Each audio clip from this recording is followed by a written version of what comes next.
नमस्कार मंडळी, श्री आणि सौ मध्ये तुमचं स्वागत आहे. आजचा जो विषय आहे ते मला वाटतं जवळपास प्रत्येक घरामध्ये त्याच्यावरती डिस्कशन होत असतं. डिस्कशन? मी तर म्हणून आपल्या घरी डिबेटच झाला. तर मी तुम्हाला सांगते काय झालं. परवाच्या दिवशी माझा मुलगा जिम मधनं आला आणि आल्या आल्या तो म्हणाला, बाबा मला प्रोटीन पावडर घ्यायची आहे. हो, आणि लगेच माझा पहिला प्रश्न होता कशाला. दुसरा प्रश्न होता की यांनी किडनी तर खराब होणार नाही. आपण आजकाल बघतो की सोशल मीडियावरती खूप सारे असे व्हिडिओज दिसतात ज्याच्यामध्ये कोणी म्हणतं घ्या, कोणी म्हणतं घेऊ नका, कोणी तर अगदी एवढं म्हणतं की बापरे ह्याच्यामध्ये स्टेरॉइड आहे. तर नक्की खरं काय? आज साध्या सोप्या भाषेमध्ये आपण हेच समजून घेणार आहोत. आपल्या काळात कुठे प्रोटीन होतं? मला तर आठवतंय आम्ही तर म्हणजे पोहे, उपमा, अगदी तूप, मीठ, वरण भात हेच खाऊन मोठे झाले आहोत. अरे पण आजकाल ना लोक जिमला जातात, हो की नाही? त्याबरोबर काय काय लोक रनिंग करतात, काय काय लोक जास्ती स्पोर्ट्समध्ये असतात, किंवा आजकाल लोक फुल टाइम जे जॉब करतात म्हणजे ऑफिसमध्ये काम करतात ते अनेकदा मील पण स्किप करतात. बरोबर आहे की नाही? नाही, पण असं मग तुझं म्हणणं आहे का की प्रत्येकालाच प्रोटीनची गरज आहे? नाही नाही, तसं अजिबात माझं म्हणणं नाही आहे. असं आहे की आपल्या जेवणातून तर पहिले प्रोटीन आपल्याला मिळालंच पाहिजे. सप्लिमेंट म्हणजे त्याचं नावच आहे ना ते, की सप्लिमेंट म्हणजे काहीतरी ॲडिशनल. ते काही रिप्लेसमेंट नाहीये. तर तुझं आपलं जे जेवण असतं ना त्याला ते रिप्लेसमेंट नाहीये. अच्छा, म्हणजे पहिलं किचन आणि मग सप्लिमेंट. एक्झॅक्टली. आपण नेहमी घरचंच जेवतो, मग कमी कसं पडेल? आता एक मला सांग बरं का, तू दुपारच्या जेवणात आज काय काय खाल्लंस ते मला सांग. मी सकाळपासून तसं बघायला गेलं तर चहा, बिस्किट, पोळी भाजी आणि वरण भात. ओके, आता आपण जर अनालिसिस केले तर तुझ्या जेवणाच्या ताटामध्ये भाज्या होत्या आणि पोळी होती, बरोबर आहे? हे झाले कार्बोहायड्रेट्स. मग आता ह्याच्यामध्ये प्रोटीन्स कुठे आहेत सांग बघू. प्रोटीन्स खरंच हा विचार करायला पाहिजे. बरोबर आहे की नाही? तर बऱ्याचदा ना मी माझ्या क्लिनिकल प्रॅक्टिसमध्ये सुद्धा पाहिलेलं आहे की अनेक वेळेला लोकांच्या ताटामध्ये प्रोटीन हे घटक मिसिंग असतं. कार्बोहायड्रेट्स जास्ती असतात, म्हणजे भाजी झाली किंवा भाकरी झाली, भात झाला, चपाती झाली, हे व्यवस्थित असतं. पण जे प्रोटीन सोर्सेस असतात ना, जसं की कडधान्य झाली, पनीर झालं, बटर मिल्क म्हणजे ताक झालं, किंवा नॉन व्हेजिटेरियन सोर्सेस आपण जे कन्सिडर करतो ते झालं, नट्स आणि सीड्स झाले म्हणजे आपण जे चटण्या घेतो त्या. तर ह्या जे काही प्रोटीन सोर्सेस आहेत ते अनेकदा आपण विसरतो ते आपल्या डाएटमध्ये ऍड करायला. बरोबर आहे की नाही? हो हो. म्हणजे थोडक्यात काय, पहिले ताट सुधारायचं आणि मग नंतर लागलं तर सप्लिमेंट ऍड करायचं. हे बरोबर आहे. हेच आहे की आपल्या खाण्यातनं प्रोटीन पहिले बघितलं पाहिजे की मिळतंय की नाही, आणि मग त्याच्या पुढे प्रोटीन पावडर ऍड करायची नाही ते आपण ठरवू शकतो. मला एक सांग, हे व्हे प्रोटीन म्हणजे नक्की काय? म्हणजे हे काही एक प्रकारचं केमिकल आहे का? नाही तर ना, हे बऱ्याच जणांचं शंका असते की व्हे प्रोटीन म्हणजे केमिकल आहे का, हे लॅबोरेटरीमध्ये बनलं जातं का? तर तसं अजिबात नाही. तुला साध्या भाषेत सांगते.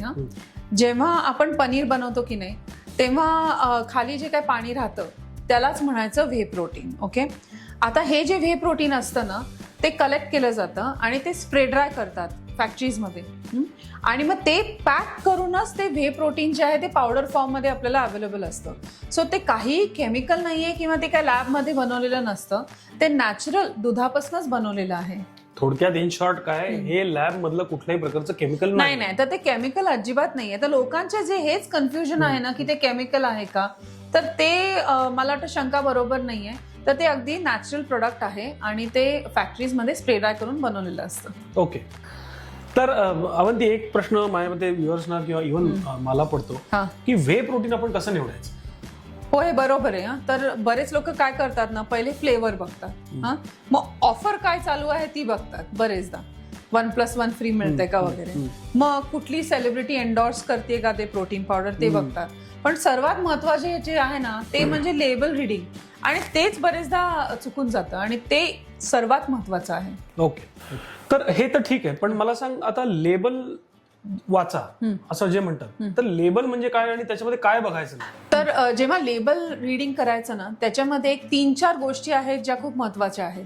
पहिले म्हणजे इन्ग्रेडियंट्सची लिस्ट वाचायची. म्हणजेच काय की ते जे प्रोडक्ट आहे ते कॉन्सन्ट्रेट आहे, हायड्रोलेज आहे का आयसोलेट आहे, दुसरं म्हणजे काय महत्वाचं आहे ना, की त्याच्यामध्ये कार्बोहायड्रेटचा घटक किती आहे. आता जरी आपण व्हे प्रोटीन कन्सिडर केलं तर त्याच्यामध्ये जे कॉन्सन्ट्रेट असतं ना, व्हे प्रोटीन कॉन्सन्ट्रेट, त्याच्यामध्ये थोडं कार्बोहायड्रेटचं प्रमाण जास्ती असतं. अनेकांना फक्त व्हे प्रोटीन एवढं कन्सिडर करायचं असतं. मग त्यावेळेला जिथे कार्बोहायड्रेट्स कमी असतील त्या व्हे प्रोटीनमध्ये ते जास्ती चांगलं. नेक्स्ट काय बघायचं की एका स्कूपमध्ये जनरली एक 30 ग्रॅम आपण एक स्कूप कन्सिडर करतो, त्याच्यामध्ये तुम्हाला एक्झॅक्टली किती प्रोटीन मिळतंय पर दॅट वन स्कूप हे महत्वाचं आहे. मग त्याच्यामध्ये पुढे बघायचं की काय इमल्सिफायर्स घातलेले आहेत का, खूप असे वेगळे इन्ग्रेडियंट्स वापरलेले आहेत का, किंवा शुगर फ्री आहे तर ती कुठली शुगर फ्री एक्झॅक्टली आहे ती कन्सिडर करायची. आणि जर शुगर फ्री नसेल तर मे बी मग त्याच्यामध्ये काहीतरी ॲडेड शुगर असू शकेल, पण मग हे पण वाचणं खूप इम्पॉर्टंट आहे. तर हे अशा पद्धतीने 1, 2, 3, 4, 5 गोष्टी जर तुम्ही बघितल्या ना, फायनली क्रेडिबिलिटी खूप इम्पॉर्टंट आहे ना. त्यासाठी ना जे काय ऑथेंटिक सोर्सेस असतात ना, जे व्हे प्रोटीन बनवतात ते ना एक बारकोड देतात किंवा एक QR कोड देतात. जेव्हा तुम्ही ते QR कोड स्कॅन करता ना, तेव्हा तुम्हाला एक्झॅक्टली कळतं की ही बॅच कुठली आहे, याच्यामध्ये कुठले इन्ग्रेडियंट्स पडलेले आहेत. तर ही जी ट्रान्सपरन्सी आहे ना, ते जे देणारे कंपनीज असतील त्या कंपनीजकडनंच तुम्ही ती व्हे प्रोटीन चूज केली पाहिजे. हे खूप खूप महत्वाचं आहे. थोडक्यात काय, इन्स्टा व्हिडिओज बघून कुठलंही व्हे प्रोटीन विकत घ्यायचं नाही. हे अगदी बरोबर आहे. सो व्ह्युअर्स, तुम्हाला एक गमतीशीर गोष्ट सांगतो की आम्ही जेव्हा टिपिकली वीकेंड्सला मित्रांबरोबर गप्पा मारत बसलेलो असतो तेव्हा हे प्रश्न कायम वारंवार प्रत्येकाच्या मनात असतात. तर ह्याच जोडीला आपण धरून काही मिथ्स आणि फॅक्ट्स बघू.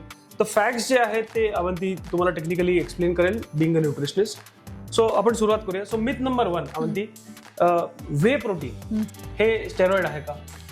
अजिबात नाही आहे. तर स्टेरॉइड म्हणजे औषध आणि व्हे प्रोटीन म्हणजे एक प्रोटीनचा सोर्स आहे, तर ते काय औषध नाही. तर स्टेरॉइड इज कम्प्लिटली डिफरंट आणि व्हे प्रोटीन एकदम सेफ आहे. सो अजिबात त्याला स्टेरॉइड समजलं नाही पाहिजे. ओके. सो आता मिथ नंबर 2 की व्हे प्रोटीन घेतल्याने किडनी खराब होते का? हा तर मोस्ट कॉमन प्रश्न इवन माझ्या प्रॅक्टिसमध्ये मला दिसून येतो आणि बऱ्याच पेरेंट्सची ही कन्सर्न असते. तर जे हेल्दी इंडिव्हिज्युअल्स असतात ना, त्यांची किडनी फंक्शनिंग प्रॉपर असते, त्यांना काही व्हे प्रोटीन घेतल्याने काही किडनीचा त्रास नाही होणार.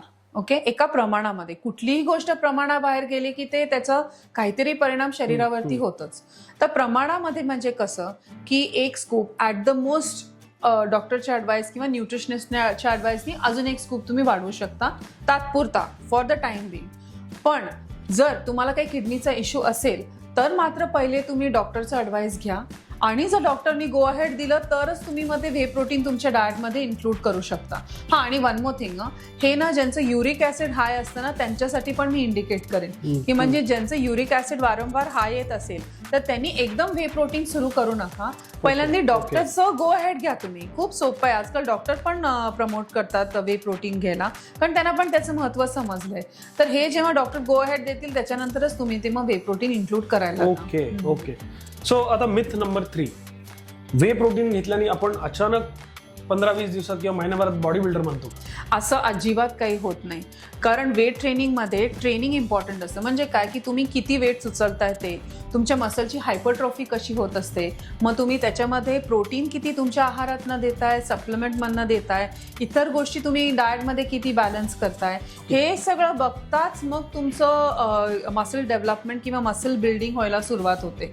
तर एक कुठली पर्टिक्युलर गोष्ट करून की म्हणजे जिम सुरू केलं की व्हे प्रोटीन केलंच पाहिजे आणि मगच मसल बिल्टअप होईल का, तर तसं अजिबात नाहीये.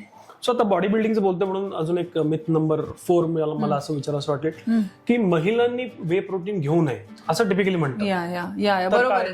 तर हा मस्त प्रश्न विचारलायस तू आणि मला असं वाटतं की बऱ्याच महिलांचा हा प्रश्न असेलच की मी जर व्हे प्रोटीन घ्यायला लागले किंवा इवन मी जर जिम करायला लागले तर माझी एकदम बॉडी मस्क्युलर व्हायला लागेल का, म्हणजे एकदम ना खूपच मस्क्युलर बॉडी दिसायला लागेल का, तर तसं अजिबात काही होत नाही. पण महिला असू दे किंवा पुरुष असू दे, प्रोटीनची रिक्वायरमेंट ही प्रत्येकाला तेवढीच गरजेची आहे. जितकी पुरुषांना आहे तितकीच महिलांना आहे. आणि ती जर कंप्लीट केली नाही तर इनफॅक्ट पुरुषांपेक्षा जास्ती महिलांना त्याचा त्रास होतो. कारण महिलांमध्ये अनेक हार्मोनल चेंजेस महिन्याभरात होत असतात. तर तेच बॅलन्स आउट करायला ना प्रोटीन अतिशय इम्पॉर्टंट घटक आहे. आणि वेट ट्रेनिंग करून आणि पुन्हा व्हे प्रोटीन त्याच्याबरोबर जर घेतलं तर तुमची प्रोटीनची रिक्वायरमेंट कम्प्लीट होते. अजिबात तुम्ही जास्ती मस्क्युलर दिसणार नाहीये, कारण महिलांमध्ये नॅचरली टेस्टोस्टेरोन जे असतं, जे मेल डॉमिनेटिंग हार्मोन असतं, ते थोडं कमीच असतं. तर तुम्ही इनफॅक्ट वेट ट्रेनिंग केलं तर तुमची लॉन्जिटिव्हिटी चांगली होईल, म्हणजे तुमचं क्वालिटी ऑफ लाईफ इम्प्रूव्ह होतं महिलांचं. आणि डेफिनेटली वेट ट्रेनिंग पण केलंच पाहिजे, आणि जर गरज असेल तर वे प्रोटीन पण बिंदास तुमच्या आहारामध्ये इन्क्लूड करा. सो आय थिंक हा एक चांगला मुद्दा तू मांडलास की महिला किंवा पुरुष त्याच्यामध्ये काही फारसा फरक नाही इन टर्म्स ऑफ कन्झम्पशन. पण मग एक शेवटचा प्रॉब्लेम मला एक मिथ असं विषयावर असं वाटतं की जास्त आपण वे प्रोटीन घेतलं तर त्याचा जास्त फायदा होतो का? असं अजिबात नाहीये की जास्ती वे प्रोटीन घेतलं की आपल्याला इफेक्ट जास्ती मिळेल का. तर पहिल्यांदा काय आहे ना की फूड फर्स्ट असा अप्रोच ठेवायचा. म्हणजे काय, आपल्या आहारातनं शक्यतोवर प्रोटीनची रिक्वायरमेंट दिवसभराची पूर्ण करायची. पण जर फॉर एक्झाम्पल आता तू मीडियम इंटेन्सिटी वर्कआउट करतोयस, मग कदाचित तुला आहारातनं तेवढं प्रोटीनची रिक्वायरमेंट पूर्ण होणार नाही. मग अशा वेळेला जर मसल लॉस व्हायला लागलं आणि म्हणजे कसं की एक्सरसाइज केल्यानंतर थकवा येतोय, दुसऱ्या दिवशी वर्कआउटच करता येत नाहीये, मसल बिल्टअप जे आहे ते व्यवस्थित होत नाहीये, मग अशा वेळेला आहारातनं तो प्रोटीन द्यायचंच आणि मग आपण व्हे प्रोटीन सप्लिमेंट ऍड करतो. पण काही लोक ना पूर्वी काय करायचे ना, नुसतेच व्हे प्रोटीन सप्लिमेंट 3 स्कूप घ्यायचे दिवसभरात आणि त्यांना वाटायचं की दिवसभराची प्रोटीनची रिक्वायरमेंट पूर्ण होती. तर तसं काही अजिबात होत नाही. आणि मी एक गमतीदार गोष्ट सांगते, प्रोटीन असू दे, कार्बोहायड्रेट्स किंवा फॅट, हे जे काय 3 न्यूट्रिएंट्स आहेत ज्याच्याने आपल्याला एनर्जी मिळते, प्रोटीन जरी आपल्या आहारात जास्ती झालं तरीही त्याचं फॅटमध्ये शेवटी रूपांतर होतं. सो असं काही नाही आहे की तुम्ही जर जास्ती प्रोटीन घेतलं तर त्यांनी तुम्हाला जास्ती फायदाच होणार आहे, अजिबात नाही. त्याचं एक संतुलन पाहिजे. आहारातनं पहिले प्रोटीन घ्यायचं आणि मग जिथे पाहिजे तिथे व्हे प्रोटीन ऍड करायचं. अनेक वेळेला तुम्हाला जर आहारातनं पूर्ण मिळून जात असेल तर व्हे प्रोटीन घ्यायची पण गरज नसते. Okay. So viewers, I think हे जे 4-5 मुद्दे आता आम्ही मांडले आणि ज्याच्यावरती अवंतीने क्लॅरिटी दिली, त्याच्यावरनं तुम्हाला बऱ्याच गोष्टी समजल्या असतील.